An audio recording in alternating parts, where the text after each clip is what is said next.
শবে বরাতে মানুষ মসজিদে বেশি আসে কেন? এই রাতে বেশিরভাগ মানুষ মসজিদে যায় বা ইবাদত বন্দেগী করে যার যার মতে করে। বেশিরভাগ মানুষের ধারণা হলো যে এই রাতে ভাগ্য ঠিক হয়। যেহেতু ভাগ্য ঠিক হয়, ভাগ্য নির্ধারণ হয়, সেই জন্য এই রাতে মসজিদে যায়, ভিড় জমায় যে একটা রাতে ইবাদত বন্দেগী করে যদি ভাগ্যটা নিজের অনুকূলে লিখে নেওয়া যায়, সারা বছরের ভালো কিছু লেখাই নেওয়া যায়, তাহলে তো সারা বছর ভালো থাকা যাবে। এই জন্য ওই একটা রাত একটু বেশি ইবাদত বন্দেগী করার চেষ্টা করে। ঠিক না ঠিক? আল্লাহ রাব্বুল আলামিন আমাদের জন্য যে তাকদীর প্রতি বছর লিপিবদ্ধ করেন, সেটা কোন রাতে হয়? শবে কদর বলছে এলাকার মানুষ। সারা দেশের মানুষ তো জানে শবে বরাত। এলাকার মানুষটা সঠিকটা জানেন, বোঝা গেল। সারা দেশের মানুষ তো জানে ভাগ্য নির্ধারণ হয় শবে বরাতে।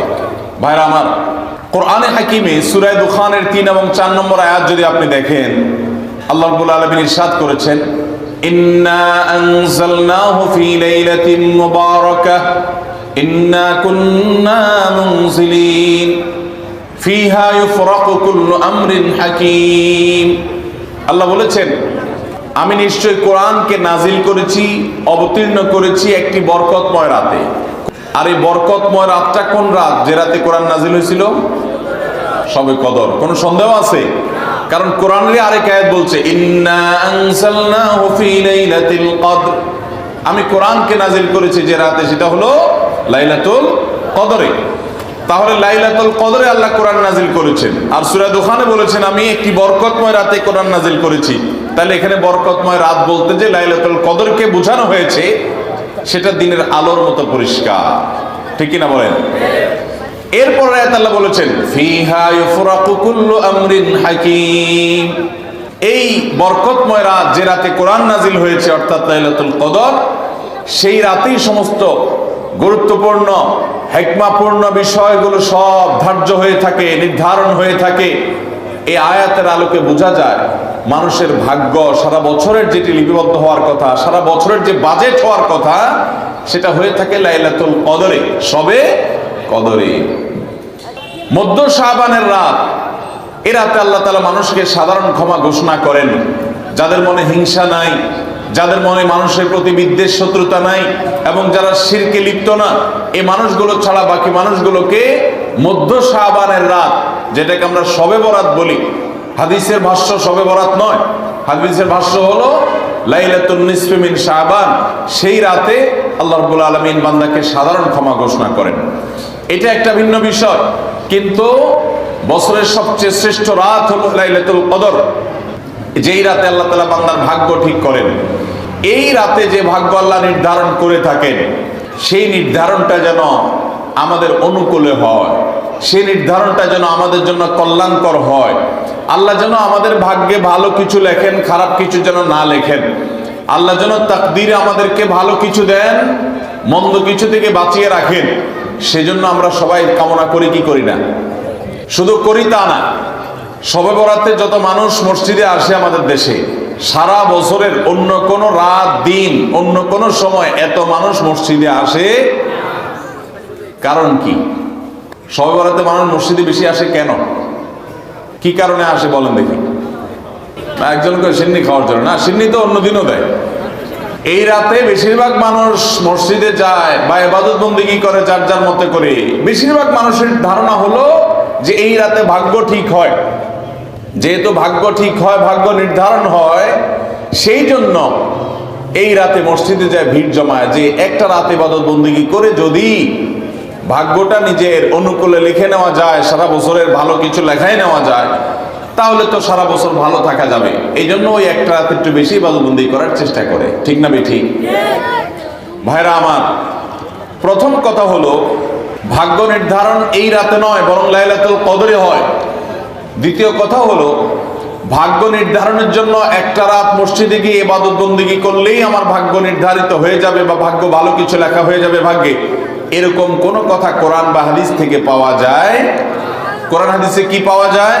সূরা নাহাল আয়াত নম্বর 97, আল্লাহ রাব্বুল আলামিন ইরশাদ করেছেন, মান আমিলা সালিহাম মিন যাকারিন আও উনসা ওয়া হুয়া মুমিন, পুরুষ হোক আর নারী হোক, যে কোনো ব্যক্তি যদি ঈমানদার অবস্থায় ভালো কাজ করে, কোরআন হাদিসে নির্দেশিত কাজ, আল্লাহ যা করতে বলেছেন, রাসূল সাল্লাল্লাহু আলাইহি ওয়াসাল্লাম যা করতে বলেছেন, যদি সে কাজগুলো করে, এমত অবস্থায় করে যে সে ঈমানদার, অর্থাৎ ঈমান থাকতে হবে, ঈমান আছে এই অবস্থায় যদি নেক আমল করে, তাহলে কি হবে? আল্লাহ বলেছেন ফালানুহাইয়ান্নাহু হায়াতান তাইয়্যিবা, তাহলে সেই পুরুষ সে নারীকে আমি পবিত্র জীবন দান করব। এই পবিত্র জীবনে মানুষ সুখী থাকবে, এই পবিত্র জীবনে মানুষ সমৃদ্ধ থাকবে, এই পবিত্র জীবনে মানুষ ভালো থাকবে, নেক থাকবে। ওয়ালানাজজিয়ান্নাহুম আজরাহুম বিআহসানি মা কানু ইয়ামালুন, এবং এই ইমানদার নারী পুরুষরা যদি নেক আমল করে, ভালো কাজ করে যদি সব সময়, তাহলে সেক্ষেত্রে আল্লাহ বলেছেন তারা যে ভালো কাজ করেছে ওইটার সবচেয়ে উত্তম বিনিময় আমি তাদেরকে দান করব। তাহলে এই আয়াত থেকে প্রমাণ হয়, যদি কেউ ঈমান আনার পর নেকামল করতে থাকে, নেকামল করতে থাকে, একদিনের নেকামল নয়, এক রাতের নেকামল নয়, সারা বছর জুড়ে, সারা জীবন ধরে ভালো কাজ করার চেষ্টা যদি কেউ করে, আল্লাহ তাআলা তাকে পবিত্র জীবন দিবেন, সৌভাগ্যবান মানুষের জীবন দিবেন, সুখী মানুষের জীবন দিবেন। এখান থেকে বোঝা যায় কি, ভাগ্য নির্ধারণের জন্য এক রাত আমল করতে হবে নাকি সারা বছর?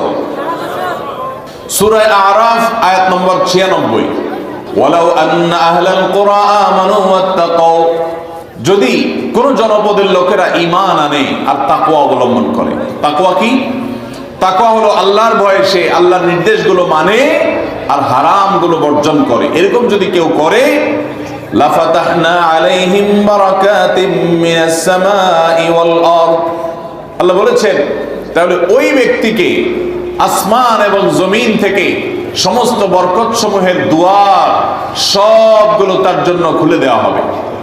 তাহলে বোঝা গেল মানুষের জীবনে বরকত নাজিল হবে, মানুষ সুখে থাকবে, ভালো কিছু তার তাকদিরে লেখা হবে। তখন যখন বান্দা নেক আমল করে, যখন বান্দা গুনাহ থেকে বাঁচে, তাকওয়া অবলম্বন করে, তখন তার ওই এক রাত্রে গিয়ে আলাদা কিছু দোয়া বা বিশেষ পদ্ধতির কোনো জিকির আজকার এটা প্রয়োজন হয় না, বরং সে সারা বছর জুড়ে আল্লাহ তাআলা তার নসিবে ভালো কিছু লেখেন, যদি সে বছর জুড়ে সারা জীবন ধরে নেক আমল করে গুনাহ থেকে বাঁচে। ভাইরা আমার, ধরুন আপনার বাসায় দুইটা মেশিন আছে, সেলাই মেশিন আছে। আপনার যেই মেশিনটা ভালো, এটা দিয়ে আপনার কাজ হয়, প্রোডাকশন হয়, ওই মেশিনটাকে তেল মোবিল আপনি ঠিক মতো দিবেন কি দিবেন না? যেহেতু ওইটা সার্ভিস দেয় আপনাকে, ওখান থেকে আপনার প্রোডাকশন হয়, ভালো কিছু অর্জিত হয়, সেজন্য আপনি অটোমেটিকলি সেটার জন্য বিদ্যুৎ সাপ্লাই দিবেন, গ্যাস লাগলে গ্যাসের সাপ্লাই যে মেশিনের জন্য দরকার সেটা দিবেন, তেল মোবিল যা যা দেওয়া দরকার সেটা দিবেন, নষ্ট হলে সাথে সাথে ওটা ঠিক করাবেন, যা যা দরকার সব ব্যবস্থা আপনি করবেন, কারণ মেশিনটা আপনার প্রোডাক্টিভ, মেশিনটা আপনার প্রোডাকশন দিচ্ছে, এখান থেকে ভালো কিছু পাওয়া যাচ্ছে, সেজন্য আপনি এটা দিবেন। আরেকটা মেশিন যদি হয় যে মেশিন থেকে আপনার কোনো সার্ভিস আপনি পান না, প্রোডাকশন দেয় না, মেশিনটা নষ্ট হয়ে অকেজো হয়ে পড়ে আছে, তাহলে ওই মেশিনে কি আপনি বিদ্যুৎ সাপ্লাই দিবেন?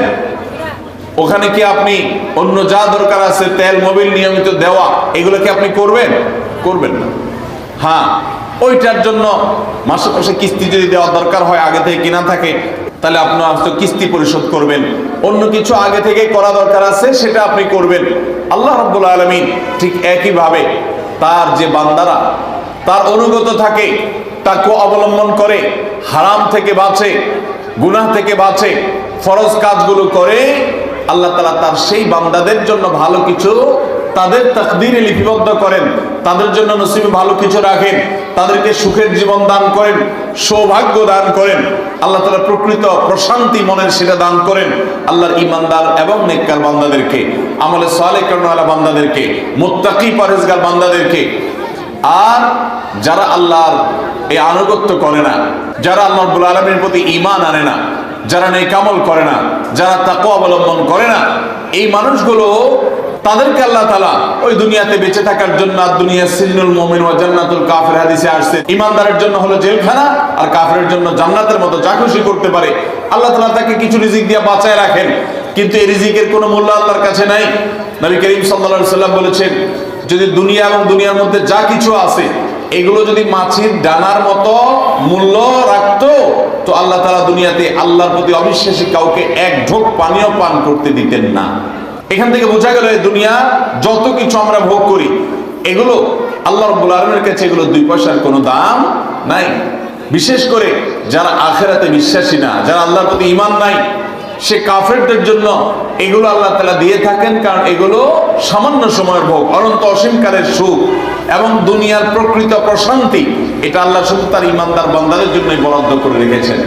তো এই আয়াত থেকে, হাদিস থেকে বোঝা যায় যে ঈমানদাররা যখন নেক আমল করবে তাদের জন্য আল্লাহ তাআলা নসিবে ভালো কিছু দিবেন, তাদের জন্য আল্লাহ তাআলা তাদের ভাগ্যে ভালো কিছু দিবেন, তাদের ভাগ্য সুপ্রসন্ন হবে। আর যদি কেউ বদামল হয় তাহলে আল্লাহ রাব্বুল আলামিন তার জন্য প্রকৃত প্রশান্তি, আসল সুখের ঠিকানা, সেটা আল্লাহ তাআলা তাদেরকে কখনো দিবেন না। অতএব আমরা যদি চাই আমাদের ভাগ্যে ভালো কিছু লেখা হোক, তাহলে প্রথম কাজ করতে হবে আমাদেরকে নেক আমল করতে হবে। ঈমান আনার পর কি করতে হবে? নেক আমল করতে হবে। আল্লাহ আমাদের সবাইকে সে তৌফিক দান করুন। আমরা যদি ঈমান আনার পর নেক আমল করি, ভালো কাজে লিপ্ত হই, তাকওয়া চর্চা করি, তাহলে আল্লাহ রাব্বুল আলামিন আমাদের ভাগ্যে ভালো কিছু রাখবেন। এই ব্যাপারে একজন ঈমানদারের ঈমান মজবুত থাকতে হবে। আরেকটা উপমা নেই আমরা। ধরুন একজন জনপ্রতিনিধি, ওনার যারা প্রচার প্রচারণা করে, ওনার পক্ষে যারা মানুষের কাছ থেকে ভোট কালেকশন করে, সংগ্রহ করে, এই জনপ্রতিনিধির কাছে যদি কোনো রিলিফের মাল আসে, সরকারি চাল ডাল ইত্যাদি এসব যদি আসে, তিনি তার এলাকার মানুষদেরকে, ভোটারদেরকে, জনগণ তাদেরকে তিনি, যারা অভাবী, যারা এটার হকদার, তাদেরকে দিবেন। এটা তার দায়িত্ব, কর্তব্য থাকে। যদি তার কোনো আগে থেকে তার দলের কোনো কর্মী থাকে, নির্বাচনের সময় তার অনুগত কোনো মানুষ থাকে যে তার পক্ষে কাজ করছে অনেক বেশি, তো এই লোকটার যদি রিলিফের দরকার হয়, সে কি ওই চেয়ারম্যান সাহেবের কাছে আর জনপ্রতিনিধির কাছে ধর্ণা দিয়ে আলাদা পিছনে লাইন ধরে ঘুরতে হবে? তার অটোমেটিক তাকে দেয়া হবে, কারণ সে আগে থেকেই তার লোক। অতএব অন্য 10 জন যদি পায়, এই লোক বরং তারও আগে পাবে। ঠিক একইভাবে যে সারা বছর জুড়ে নেক আমল করে, তাকওয়া অবলম্বন করে, গুনাহ থেকে বাঁচে, আল্লাহর আনুগত্য করে, আল্লাহর আদেশ নিষেধগুলো মেনে চলে, 5 ওয়াক্ত নামাজ পড়ে, হালাল হারাম বাজ বিচার করে চলে, আল্লাহর ভয় অন্তরে লালন করে, ওই আল্লাহর বান্দাকে আল্লাহ যখন ভাগ্য লিপিবদ্ধ করবেন, আল্লাহ যখন বাজেট ঘোষণা করবেন, তখন আল্লাহ তাআলা তার সেই ঈমানদার, সেই মুত্তাকি বান্দার জন্য বাজেট রাখবেন ভালো, এটা তো বলার অপেক্ষা রাখে। অতএব ভাগ্য সুপ্রসন্ন হওয়ার জন্য, ভাগ্যে ভালো কিছু লেখা হওয়ার জন্য এক রাতের ইবাদত নয়। এই সমস্ত আয়াত, হাদিস, উপমা থেকে আমরা বোঝাবার চেষ্টা করছি যে আমাদেরকে করতে হবে সারা বছর জুড়ে ভালো কাজের চর্চা, নেক আমলের চর্চা।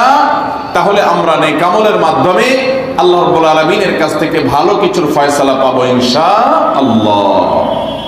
মোহতারাম হাজরিন, আমরা অনেকে দোয়ার জন্য অনেক অস্থির হই, পেরেশান হই যে অমুক হুজুর যেন আমার জন্য একটু দোয়া করে দেন, ইমাম সাহেব আমার জন্য একটু দোয়া করে দেন।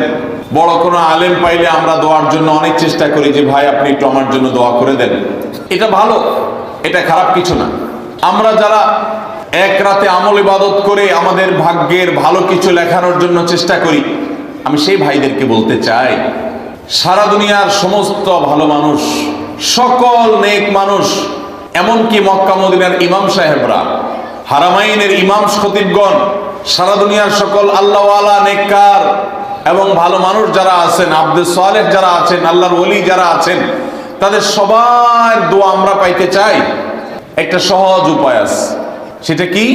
এই এতক্ষণ যেটা বললাম, অর্থাৎ আপনি যদি নিজেকে ভালো মানুষ হিসাবে গড়ে তোলার জন্য চেষ্টা করেন, আপনি 5 ওয়াক্ত নামাজ পড়বেন, আল্লাহর হুকুম মতো চলবেন, আপনি হারাম থেকে বাঁচার জন্য সংগ্রাম যুদ্ধ চালাবেন, আপনি হক হালালি চলার চেষ্টা করবেন, আপনি তাকওয়ার উপরে চলার চেষ্টা করবেন। যদি আপনি এটা করেন, তাহলে অটোমেটিকলি সারা দুনিয়ার সমস্ত নেককার মানুষদের দোয়া একবার না, বারবার বারবার, হাজার হাজার, লক্ষ লক্ষ বার আপনি পেতে থাকবেন। কিভাবে? আমরা নামাজের মধ্যে আত্তাহিয়াতু পড়ি কি পড়ি না? এই আত্তাহিয়াতুর মধ্যে একটা কথা আছে, আসসালামু আলাইনা ওয়া আলা ইবাদিল্লাহিস সালিহিন। এর অর্থ কি? এর অর্থ হলো, হে আল্লাহ, নামাজের মধ্যে নামাজরত অবস্থা দোয়া, এখানে দোয়া করছে মুসল্লি, হে আল্লাহ, আসসালামু আলাইনা, আল্লাহ আমার প্রতি শান্তি বর্ষিত হোক, আমাদের প্রতি শান্তি বর্ষিত হোক, ওয়া আলা ইবাদিল্লাহিস সালিহিন, এবং আল্লাহর যত নেককার বান্দা আছে সারা পৃথিবীতে, সারা দুনিয়াতে যত নেককার বান্দা আল্লাহর আছে, যারা ভালো কাজ করার চেষ্টা করে, যারা হক হালালি চলার চেষ্টা করে, যারা হারাম উপার্জন করে না, যারা হারাম জিনিস দেখে না, হারাম জিনিস ধরে না, হারাম খায় না, হারাম কথা বলে না, হারাম জায়গায় যায় না, হারাম কাজ করে না, 5 ওয়াক্ত নামাজ পড়ে, যাকাত ফরজ হলে যাকাত দেয়, হজ ফরজ হলে হজ করে, রমজান আসলে রোজা রাখে, সকল ফরজ কাজগুলো করে, এক কথায় কোরআন হাদিসকে মেনে চলার চেষ্টা করে যারা, তার জীবনের অক্ষরে অক্ষরে প্রতিটা পদক্ষেপে, এদেরকে বলা হয় নেককার বান্দা। নামাজে আত্মাহিয়তে প্রত্যেকটা মুসল্লি সারা পৃথিবীর সমস্ত প্রান্ত থেকে আল্লাহর কাছে দোয়া করে, আসসালামু আলাইনা ওয়া আলা ইবাদিল্লাহিস সালিহিন, আল্লাহ আমাদের প্রতি তো শান্তি বর্ষিত করবেনই, সেই সাথে আপনার নেককার বান্দা যারা আছেন, যা সারা দুনিয়াতে, এই সকল নেককার বান্দাদের প্রতি আপনি শান্তি বর্ষিত করেন। এই দোয়া প্রত্যেকটা মানুষ নামাজের মধ্যে করে কি করে না? তাহলে আপনি যদি নিজেকে নেককার বান্দা হিসেবে শামিল করতে পারেন, আপনি যদি নিজেকে আল্লাহর হুকুম এবং আল্লাহর আনুগত্য করানোওয়ালা মানুষ হিসেবে গড়ে তুলতে পারেন, তাহলে অটোমেটিকলি আপনি সারা দুনিয়ার সমস্ত নেককার মানুষদের দোয়া পেয়ে যাবেন। আল্লাহ আমাদের সবাইকে সে তৌফিক দান করুন। ভাইরা আমার, নেককারদের জন্য অটোমেটিকলি দোয়া হয়। শুধুমাত্র আল্লাহর নেককার বান্দা মানুষরা না, ফেরেশতারা দোয়া করে। আল্লাহর সকল নেককার মানুষদের দোয়া আমরা অটোমেটিক পাবো। তাহলে আমাদের ভাগ্যে যেন ভালো কিছু লেখা হয়, তার জন্য আমাদের যে আমলটা করতে হবে তা হলো আমলে সালেহ। সারা বছর জুড়ে, সারা জীবন জুড়ে আমাদেরকে খুঁটে খুঁটে খুঁটে কোনটা কোনটা ভালো কাজ সেগুলো করার চেষ্টা করতে হবে, কোনটা কোনটা খারাপ কাজ, গুনাহের কাজ, সেগুলো থেকে বাঁচার চেষ্টা করতে হবে। তাহলে আমাদের ভাগ্যে ভালো কিছু লেখা হবে ইনশাআল্লাহ। সহিহ বুখারীর একটি হাদিস থেকে আমরা আমাদের নসিবে ভালো কিছু আল্লাহ তাআলা লিপিবদ্ধ করবেন এরকম একটি আমলের কথা আমরা জানি। সকল সাধারণ নেক আমলের মধ্যে সেটা শামিল আছে, এটাকে আলাদা করে নবী সাল্লাল্লাহু আলাইহি ওয়াসাল্লাম বলেছেন। সেটা কি? তিনি বলেছেন, মান সাল্লাহু আইয়ুবসাতা লাহু ফি রিজকিহি আও ইউনসা লাহু ফি আথারিহি ফালইয়াসিল রাহিমাহ। মান সাল্লাহা লাহু আইয়ুবসাতা লাহু ফি রিজকিহি আও ইউনসা লাহু ফি আথারিহি, যে ব্যক্তি চায় তার রিজিককে প্রশস্ত করে দেওয়া হোক, তার রিজিকে বারাকা দেওয়া হোক এবং তার হায়াত বৃদ্ধি করে দেওয়া হোক, এটা যে চায়, ফালইয়াসিল রাহিমা, সেই জন্য তার রক্ত সম্পর্কীয় আত্মীয়দের সাথে সুসম্পর্ক বজায় রাখে, সেই জন্য তার রক্ত সম্পর্কীয় আত্মীয়দের সাথে সম্পর্ক সবসময় জুড়ে রাখে, সম্পর্ক যেন ভালো রাখে, তাদের সাথে সম্পর্ক যেন ছিন্ন না করে, তাহলে সেক্ষেত্রে তার হায়াত এবং তার রিজিকের মধ্যে বরকত দেয়া হবে, কল্যাণ দেয়া হবে, লিপিবদ্ধ করা হবে, এই ফয়সালা তার জন্য করা হবে। এই হাদিস থেকে বোঝা যায় যে আমাদের হায়াত, আমাদের রিজিকের মধ্যে বরকত হবে, কল্যাণ হবে, ভাগ্যে নসিবে ভালো কিছু আল্লাহ তাআলা দিবেন যদি আমরা রক্ত সম্পর্কীয় আত্মীয়দের সাথে সুসম্পর্ক বজায় রাখি। আজকাল আমাদের সমাজে অনেক মানুষ আছেন যে নামাজ রোজা করেন, ওয়াজ মাহফিলে যান, কোরআন তেলাওয়াত করেন, জিকির আজকার তাসবিহ তেলাওয়াত করেন, কিন্তু নিজের রক্ত সম্পর্কে আত্মীয়দের সাথে সম্পর্ক ভালো নাই। আছে না নাই? আপনার আত্মীয় যদি নিজে থেকে সম্পর্ক ছিন্ন করে চলে যায় তাহলে তার আপনার দোষ নাই, কিন্তু আপনি নিজে থেকে কখনো আপনার রক্তের যে আত্মীয়, যাদের সাথে রক্তের সম্পর্ক আছে, এরকম কারোর সাথে সম্পর্ক ছিন্ন করতে পারবেন না, এটা হারাম।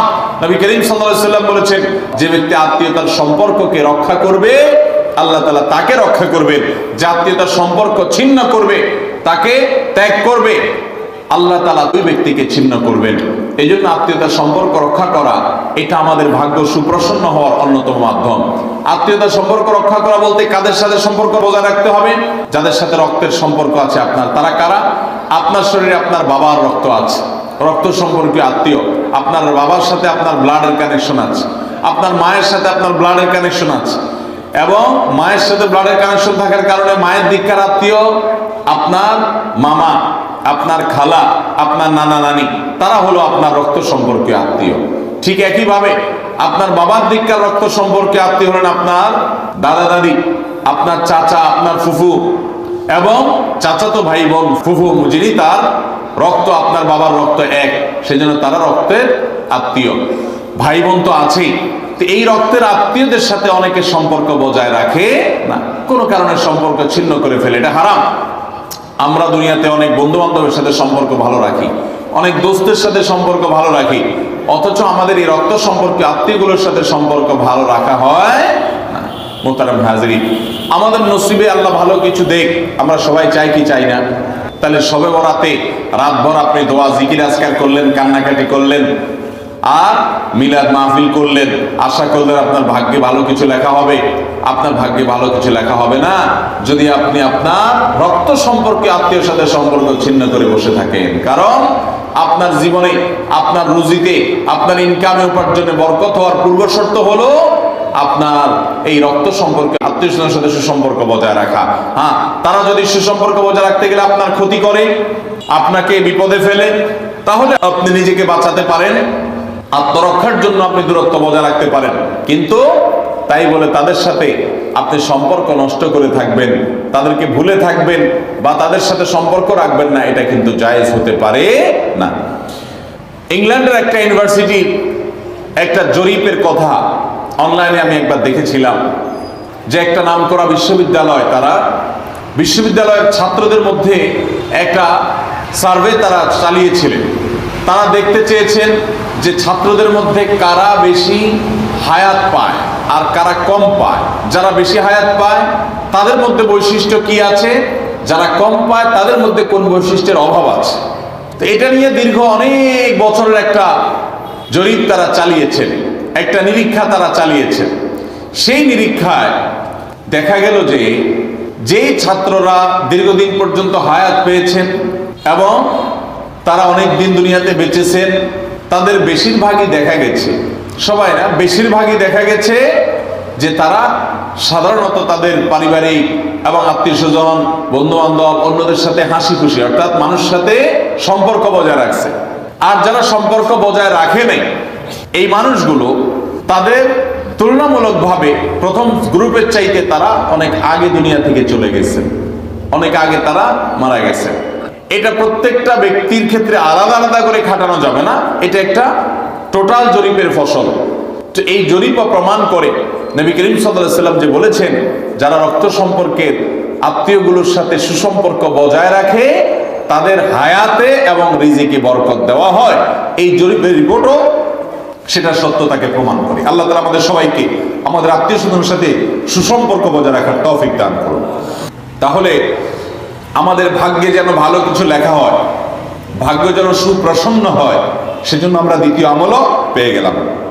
নাম্বার 3, বান্দার ভাগ্য এবং নসিবে ভালো কিছু যেন হয়। মন্দ কোনো কিছু যদি আল্লাহ না করুন কারণ নসিবে লেখা থাকে, সেটা যেন দূর হয়, সেটা যেন তার ক্ষতি না করে, এবং আল্লাহ রাব্বুল আলামিন যেন সেই ফয়সালা বান্দার উপরে কার্যকর না করে। সেজন্য তৃতীয় আমল হলো দোয়া। কারণ লা ইয়ারুদ্দু তাকদীর ইল্লা দুআ, তিরমিজিতে একই হাদিসে আসছে, ভাষ্য ভিন্ন, লা ইয়ারুদ্দুল কাযা ইল্লা আদ-দুআ। বান্দার তাকদীর, বান্দার ভাগ্য, এটা কোনো কিছু পরিবর্তন করতে পারে না। অন্য এক হাদিসে আসছে, আল্লাহ যা ফয়সালা করেন সেটা আর পরিবর্তন করেন না। তবে এই হাদিস থেকে একটা এক্সেপশন পাওয়া যায়, সেটা হলো যদি কেউ আল্লাহ তাআলার কাছে কায়মন বাক্যে দোয়া করতে পারে, দোয়ার হক আদায় করে যদি দোয়া করতে পারে, তাহলে এই দোয়া আল্লাহ রাব্বুল আলামিনের তাকদীরকে পর্যন্ত তার জন্য পরিবর্তন করে দেওয়া হয় দোয়ার মাধ্যমে। আল্লাহ তাআলা আমাদেরকে সবাইকে সেভাবে দোয়া করার তৌফিক দান করুন। আমরা চেষ্টা করব তো ইনশাআল্লাহ। তাহলে তৃতীয় আমল আমরা পেয়ে গেলাম, সেটা হলো দোয়া। আল্লাহ তাআলার কাছে যদি কেউ চোখের পানি ফেলে দোয়া করে, আল্লাহ আপনি আমার নসিবে যদি খারাপ কিছু লেখাও থাকে সেটা থেকে আপনি আমাকে উদ্ধার করেন। যদি কেউ দোয়ার হক আদায় করে দোয়া করতে পারে, দোয়া কবুলের জায়গাগুলোতে দোয়া করতে পারে, যথাযথভাবে দোয়া করতে পারে, দোয়ার শর্ত পূরণ করে দোয়া করতে পারে, কায়মন বাক্যে দোয়া করতে পারে, চোখের পানি ফেলে দোয়া করতে পারে, দোয়া এত বড় অস্ত্র, দোয়া এত বড় মাধ্যম, দোয়া এত বড় একটা উপায় যে এটা দিয়ে আল্লাহর লিখন, আল্লাহর তাকদীর, এটা আল্লাহর কাছ থেকে পরিবর্তন করিয়ে আনা যায় এই দোয়ার মাধ্যমে। অথচ এই দোয়াও আমরা বেশি মানুষ করতে পারি না। আমরা হুজুরদের দিকে চায় থাকি যে হুজুরদের সাথে আমরা শুধু আমিন আমিন বলবো, নিজেরা আল্লাহর কাছে দোয়া করবো এটা আমরা জানি না, অথচ আল্লাহ বলেছেন উদউনি আস্তাজিব লাকুম, তোমরা আমার কাছে দোয়া করো, আমি তোমাদের দোয়া কবুল করব। অতএব ভাইরা আমার, আমরা আল্লাহ রাব্বুল আলামিনের কাছে আমাদের ভাগ্যে যেন ভালো কিছু লেখা হয়, সেজন্য আল্লাহর কাছে বেশি বেশি করে দোয়া করব। এবং আমাদের তাকদীরে যদি কোনো ক্ষতিকর কিছু থাকে তো সেটা যেন আমাদের ক্ষতি না করে আল্লাহ রাব্বুল আলামিন যেন আমাদের প্রতি রহম করেন, এই মর্মে আমরা যদি দোয়া করি তো দোয়ার মাধ্যমে আল্লাহ তাআলা তাকদীর পরিবর্তন করে। অবশ্য তাকদীরের মধ্যে দুইটা প্রকার আছে, একটা তাকদীরে মুবরাম আর একটা তাকদীরে গায়রে মুবরাম। তাকদীরে গায়রে মুবরাম যেটা, সেটা তাকদীর দোয়ার মাধ্যমে ফয়সালা আল্লাহ পরিবর্তন করেন। মুবরাম যেটা পরিবর্তন করেন না, অর্থাৎ যেটা চূড়ান্ত করেছেন আল্লাহ তাআলা আগে থেকে, সেটা পরিবর্তন করেন না। তবে বান্দার হায়াতের ক্ষেত্রে কোন কোন হাদিস থেকে জানা যায় আল্লাহ রাব্বুল আলামিন কোন নেক আমলের ফলে দোয়ার মাধ্যমে আল্লাহ রাব্বুল আলামিন অনেক সময় সেটাতে পরিবর্তন করেন এবং সেটাতে বারাকা দান করেন। অতএব আমাদেরকে তাকদীর, ভাগ্য যেন সুপ্রসন্ন হয়, আমাদের নসিব যেন ভালো হয়, আল্লাহ যেন ভালো কিছু দান করেন, সেজন্য শবে বরাতে রাত ভরে ইবাদত বন্দেগী, এই জন্য নয়, বরং আমাদের ভাগ্যে ভালো কিছু হওয়ার জন্য বছর জুড়ে আমাদেরকে নেক আমল করতে হবে। এক রাত ইবাদত বন্দেগী করলেন, সারা বছর কোন নফল নামাজ, ফরজ নামাজ, অন্যান্য ফরজ কাজ করলেন না, আর আপনি আশা করলেন যে আল্লাহ আপনার জন্য ভাগ্যে ভালো কিছু লিখে দিবে, এটা সঠিক নয়। আর ভাগ্যের নির্ধারণটা মূলত লাইলাতুল কদর, এটি বোঝা যায় সূরা দুখান থেকে, অন্যান্য সূরা থেকে। অতএব আমাদের সবাইকে আমাদের ভাগ্যে ভালো কিছু লেখার জন্য বেশি বেশি আমাদের 5 ওয়াক্ত ফরজ নামাজ সহ আল্লাহর সমস্ত ফরজ বিধানগুলো মেনে চলতে হবে, হারাম এবং গুনাহের কাজগুলো থেকে বেঁচে চলতে হবে, এবং সেই সাথে আমাদের সবাইকে বেশি বেশি করে, বিশেষ করে নেককারদের কাতারে শামিল হতে হবে। আমি যত বেশি নেককার হতে পারবো, ওই যে নামাজে আত্মেহাতের মধ্যে নেককারদের দোয়া পাবো, আমার প্রতি শান্তি আল্লাহর এমনি বর্ষিত হবে। এবং দ্বিতীয় আমল হলো বেশি বেশি করে আত্মীয় স্বজন, রক্ত সম্পর্কীয় যারা, তাদের সাথে বিশেষভাবে সুসম্পর্ক বজায় রাখতে হবে। সম্পর্ক নষ্ট করা যাবে না, সম্পর্ক ছিন্ন করা যাবে না। এবং তৃতীয় আমল হলো বেশি বেশি দোয়া করতে হবে। এই তিনও আমল যখন আমরা একযোগে চালাবো, একদিক থেকে সাধারণ সব নেক আমল করব, বিশেষভাবে আমি আত্মীয় স্বজনের সাথে সম্পর্ক বজায় রাখার চেষ্টা করব, এবং আল্লাহর কাছে দোয়ার আমলটা বেশি বেশি করব, বরকত নাজিল হওয়ার মতো কাজগুলো বেশি বেশি করব, ইনশাআল্লাহ আল্লাহ রাব্বুল আলামিন আমার নসিবে ভালো কিছু দিবেন এবং মন্দ কিছু থেকে আমাকে বাঁচাবেন। নবী করিম সাল্লাল্লাহু আলাইহি ওয়াসাল্লাম আল্লাহর কাছে দোয়া শিক্ষা দিয়েছেন, আল্লাহুম্মা ইন্নী আউযু বিকা মিন দারকিল বালা, আল্লাহুম্মা ইন্নী আউযু বিকা মিন সুইল কাদা। আল্লাহ, আপনার কাছে আমার ভাগ্যের ক্ষতি থেকে আমি আপনার কাছে পানা চাই। অর্থাৎ আমার তাকদীরে, কাজার মধ্যে যদি কোনো ক্ষতিকর কিছু আপনি লিখে থাকেন, তাহলে সেই সুউল কাজা, এটা থেকে আমি আপনার কাছে পানা চাই। অতএব এই মর্মে আল্লাহর কাছে যত বেশি আমরা দোয়া করব, আল্লাহ রাব্বুল আলামিন আমাদেরকে তত বেশি হিফাজত করবেন। আল্লাহ তাআলা আমাদের নসিবে দুনিয়া এবং আখিরাতে, ইহকালে এবং পরকালে ভালো কিছু লেখেন, আমাদের নসিবে যেন ভালো কিছু হয়, সেই তৌফিক আল্লাহ তাআলা আমাদেরকে দান করেন। আমরা সবাই আমলগুলো করবো তো ইনশাআল্লাহ। আল্লাহ আমাকে, আপনাকে, আমাদের সবাইকে আমলের তৌফিক দান করুন।